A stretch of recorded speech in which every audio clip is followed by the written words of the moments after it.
জাপানি সেনাবাহিনীর এক কর্নেল এক চীনা যুবককে নিজের পা পরিষ্কার করে দিতে বলেছিল। সে জানত না এই সিদ্ধান্তটা তাকে আজীবন অনুতপ্ত করবে। দেখা গেল সেই যুবক একটি ৪০ মিটার লম্বা দা নিয়ে এলো। সে দা দিয়ে জাপানির শূকর সদৃশ পায়ের দিকে ফুংরাভাবে কোপাতে শুরু করল।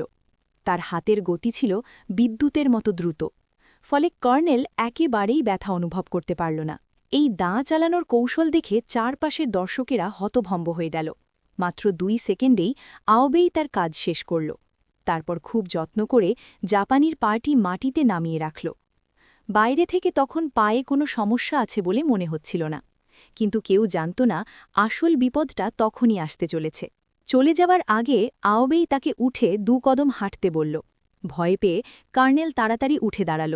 কয়েক কদম জোরে হাঁটার পর হঠাৎ নিচ থেকে তীব্র ব্যথা অনুভব করল। কিছু একটা গড়বড় বুঝে সে তাড়াতাড়ি নিচের দিকে তাকাল, আর যে দৃশ্যটা দেখল তাতে সবাই সেখানেই ভয়ে জমে গেল। অবিশ্বাস্যভাবে জাপানির সেই পা হঠাৎ ৪ টুকরো হয়ে গেল, আর কর্নেলও ভয়ে হতভম্ব হয়ে জায়গায় দাঁড়িয়ে রইল।